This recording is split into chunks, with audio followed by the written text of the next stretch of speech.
அனைவருக்கும் வணக்கம். உங்களை அன்புடன் எம்என்டி சமையலுக்கு வரவேற்கிறேன். ஹாய் ஃப்ரெண்ட்ஸ், இன்றைக்கான வீடியோவில் செட்டிநாடு ஸ்பெஷல் உக்காரை எப்படி செய்யலான்னு பார்க்கலாம். இது செய்கிறதுக்கு குறைந்த பொருட்களை வச்சே செஞ்சிடலாம். குழந்தைகள்லேருந்து பெரியவங்க வர ரொம்பவே விரும்பி சாப்பிடுவாங்க. டேஸ்ட்டில் பார்த்தா அல்வா மாதிரியே இருக்கும். வாங்க அதை எப்படி செய்யலாங்கிறத பார்க்கலாம். அது செய்கிறதுக்கு ஃபஸ்ட்டு ஒரு கப் பாசிப்பருப்பு எடுத்துருக்கேன். எடுத்து நம்ம அப்படியே சிம்பிளை வச்சு பொன்னிறமாக வறுக்கணும். ஃபஸ்ட் அது இப்படி கலர் சேஞ்ச் ஆகி நல்லா வாசம் வரும். அப்போ அடுப்பு ஆஃப் பண்ணிடணும். அவ்வளோதான் பருப்பு. இதை 2 தடவை கழுவிக்கிடலாம். ஃபஸ்ட்டு பாசிப்பருப்பை இப்படி 2 தடவை கழுவிடணும். கழுவிட்டு நம்ம எந்த கப்பில் பாசிப்பருப்பு எடுத்தோமோ அதே கப்பில் தண்ணி அளந்து ஊற்றிக்கணும். 1 கப் பாசிப்பருப்புக்கு 2 கப் தண்ணி ஊற்றணும். 2 கப் தண்ணி ஊற்றிட்டு கொஞ்சமாக மஞ்சள் தூள் இதை சேர்த்து 2 விசில் விடணும்.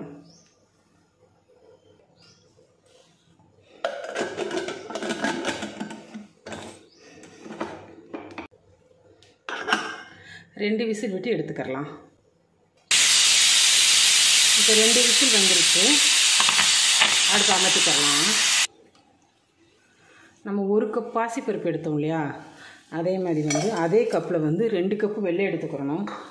வெள்ளை எடுத்துக்கிட்டு கொஞ்சமாக தண்ணி, ஒரு 1/4 கப்பு வெல்லம் கரையிற அளவுக்கு விட்டு வெள்ளத்தை ஃபஸ்ட்டு கரைச்சிக்கிறணும்.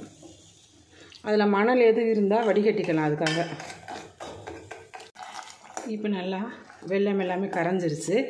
இதை தனியாக எடுத்து வச்சுக்கிறோம்.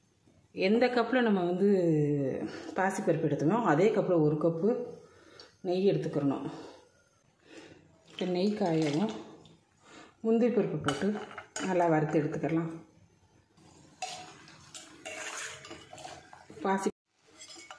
முந்திரி பருப்பு பொன்னிறமாகவும் அதை எடுத்துக்கலாம். இதை தனியாக வச்சுக்கலாம். 1 கப் பாசிப்பருப்புக்கு 1/2 கப் ரவை. ரவையை நல்லா வறுக்கணும். ரவை வறுக்கவும் 1/2 கப்பு தேங்காய் பூ இதையும் போட்டு நல்லா வறுத்துக்கலாம். தேங்காய் பூக்கு அடுத்து நம்ம கொஞ்சமாக ஏலக்காய் பொடி எடுத்து வச்சுருக்கேன். இதை போட்டுக்கலாம். ஏலக்காய் பொடி நீங்கள் நுணுக்கிறதா இருந்தால் ஏலக்காய் பொடி கூட 1 ஸ்பூன் ஜீனி இதை சேர்த்து நல்லா ஏலக்காய் கூட பொடித்தோம் அப்படின்னா பொடி கொஞ்சம் நல்லா பவுடராக வந்துடும். கலர் சேஞ்ச் ஆக ஆரம்பிச்சிருச்சு. ரவையும் தேங்காய் பூவும் அடுப்பு அப்படியே சிம்மில் வச்சுட்டு நம்ம பாசிப்பருப்பு வேக வச்சுருந்தோம் இல்லையா, இதை நல்லா சேர்த்துக்கலாம். இதோடையும் நம்ம வெல்லம் பாலை அப்படியே இதில் ஊற்றிக்கலாம். வடிகட்டி ஏதாவது தூசி மணல் இருந்தால் அப்படியே வந்துடும். அதுக்காக இவ்வளோ தூரம் தூசி இருக்குது. இதை எடுத்துக்கலாம். எல்லாத்தையும் ஒன்றா கலந்து விடணும். பாசிப்பருப்பு அங்கங்கே இருக்கிற மாதிரி இருக்கும். எல்லாம் கலந்து விட நம்ம எல்லாமே சரியாயிடும். இன்னும் நம்ம நெய் ஊற்றணும். இது எல்லாமே ஒன்று சேர கலந்து வரவும் பழையபடிக்கு நம்ம நெய் ஊற்றிக்கலாம்.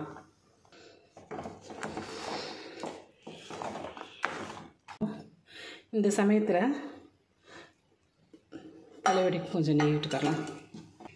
அடுப்பை சிம்மில் வச்சுட்டு அப்படியே நல்லா கலந்து விடணும். அடுப்பு சிம்மில் இருந்தாதே நெய் நல்லா பிரிஞ்சு வரும். இல்லாட்டி நம்ம எல்லா நெய்யும் ஊற்றுற நெய் பூரா அது உள்வாங்கிரும்.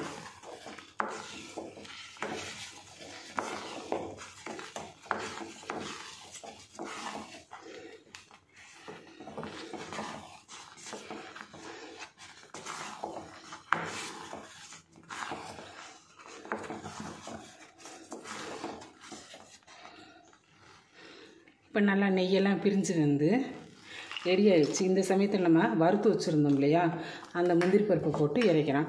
சூப்பரான செட்டிநாடு உக்காரை ரெடி ஆகிடுச்சு. இறக்க போகையில் கொஞ்சமாக பச்சை கற்பூரம் கடையில் கேட்டால் கிடைக்கும். அந்த பச்சை கற்பூரத்தை இப்படி நுணுக்கிடணும். இந்தளவுக்கு போதும்.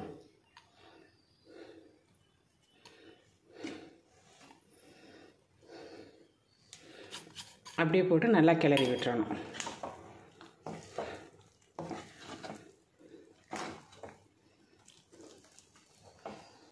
இந்த மாதிரி ஒரு ஸ்வீட்டை நீங்கள் செஞ்சு சாப்பிட்டு பாருங்கள். நீங்கள் வாழ்க்கையில் வேறு எந்த ஸ்வீட்டையுமே நினச்சி பார்க்க மாட்டீங்க. அந்தளவுக்கு ரொம்பவே டேஸ்ட்டாக இருக்கும். சூப்பரான சுவையான செட்டிநாடு ஸ்டைலு புக்காரை ரெடி ஆயிடுச்சு. இதை வீட்டில் செய்து பார்த்துட்டு எப்படி இருக்குது அப்படிங்கிறத கமெண்ட் பண்ணி. இந்த வீடியோ உங்களுக்கு பிடிச்சிருந்துச்சுன்னா லைக் பண்ணுங்கள், ஷேர் பண்ணுங்கள், மறக்காமல் சப்ஸ்கிரைப் பண்ணுங்கள். நன்றி, வணக்கம்.